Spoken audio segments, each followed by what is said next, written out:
नमस्कार, मैं doctor Shefali Bansal Madhav, IVF specialist and fertility consultant in New Life Fertility Centre. आज हम बात करेंगे प्री IVF टेस्ट्स के बारे में। अगर कोई कपल IVF ट्रीटमेंट या फर्टिलिटी ट्रीटमेंट के लिए जा रहे हैं तो ये टेस्ट्स कब उन्हें करने चाहिए और कौन से टेस्ट जो है वो इम्पोर्टेंट है और इन टेस्ट की क्या सिग्निफिकेंस है, ट्रीटमेंट पर इन टेस्ट का क्या इम्पैक्ट होता है और ये टेस्ट क्यों इम्पोर्टेंट है। तो सबसे पहले हम बात करते हैं फीमेल के बारे में। अगर कोई भी फर्टिलिटी ट्रीटमेंट हम कर रहे हैं तो 3 फैक्टर्स जो है वो मोस्ट इम्पॉर्टेंट हैं किसी भी फीमेल में। फर्स्ट जो है उनकी रिप्रोडक्टिव हेल्थ, यानी कि उनके जो ओवेरियन रिजर्व है, एग्स की क्वालिटी कैसी है, उसमें सबसे इम्पॉर्टेंट जो है वो है एज।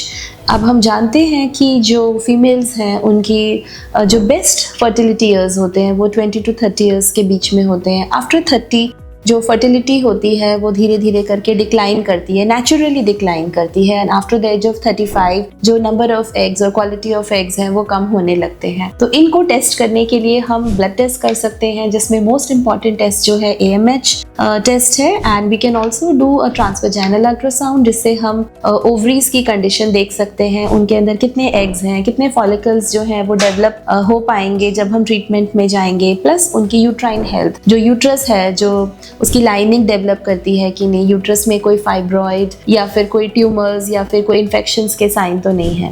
सेकेंड इंपॉर्टेंट टेस्ट जो है वो है HSG या ट्यूबल पेटेंसी टेस्ट। अगर पेशेंट्स यंग हैं, उनकी मैरिज को बहुत ज़्यादा टाइम नहीं हुआ है, तो वो natural fertility treatments, for example ovulation induction जिसमें हम एग्स को प्रोड्यूस करने के लिए मेडिसिन देते हैं, या IUI ट्रीटमेंट प्लान कर सकते हैं, which is also natural kind of treatment जिसमें वाइफ की ओव्यूलेशन मेडिसिन दी जाती हैं और ओव्यूलेशन के समय में हस्बैंड के सैंपल को प्रिपेयर करके बॉडी में हम कैथेटर के द्वारा रखते हैं। तो इन ट्रीटमेंट्स के लिए ट्यूबल पेटेंसी यानी कि ट्यूब का ओपन रहना बहुत जरूरी है। तो HSG जो है हिस्ट्रोसैल्पिंगोग्राम एक सिंपल टेस्ट है जिससे हम ट्यूब्स को देख सकते हैं। थर्ड इंपॉर्टेंट टेस्ट जो है वो है मेल इनफर्टिलिटी के लिए। उसमें जो है उनका स्पर्म टेस्ट, जो सीमेन एनालिसिस है, that is the most crucial test. अब जो सीमेन एनालिसिस है उसके बारे में 2-3 इंपॉर्टेंट चीजें हमें ध्यान रखनी है। नंबर 1, जो सीमेन एनालिसिस जो करना है उसमें एक abstinence period of around 3 to 4 days important रहता है। बहुत लॉन्ग एब्सटिनेंस पीरियड भी नहीं होना चाहिए और बहुत एक्सट्रीमली शॉर्ट एब्सटिनेंस पीरियड भी नहीं होना चाहिए। सो 3 to 4 days is ideal abstinence period.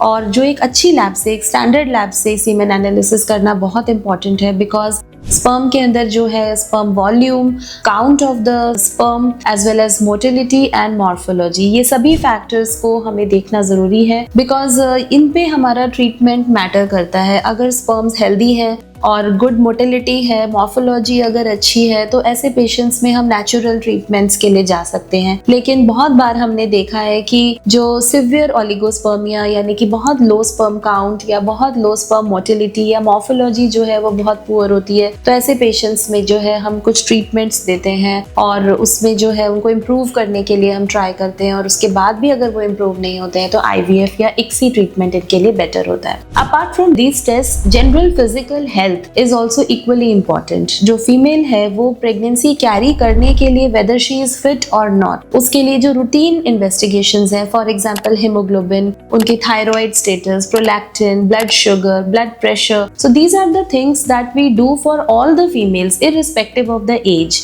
जो फीमेल है वो प्रेगनेंसी लेने के लिए स्वस्थ है या नहीं है, अगर उन्हें कोई पहले से मेडिकल कंडीशन है, फॉर एग्जांपल कोई ऑलरेडी हाइपरटेंसिव है या फिर ऑलरेडी डायबिटिक है या पहले से ही थायराइड की मेडिसिन ले रही हैं, ऐसी फीमेल्स को हम जो है पहले कंट्रोल करने के लिए सलाह देते हैं, फिजिशियन कंसल्टेशन की सलाह देते हैं, और जब उनका लेवल्स प्रॉपरली कंट्रोल होता है तभी हम प्रेगनेंसी लेने के लिए उनको अलाउ करते हैं। Similarly reproductive health of the male partner, कोई इन्फेक्शंस जैसे कि PID या वेजाइनल इन्फेक्शंस, या हस्बैंड में अगर कोई सेमाइनल इन्फेक्शंस है या यूरिनरी इन्फेक्शंस है, तो उनको पहले हमें ट्रीट करना चाहिए before going for any kind of fertility treatment.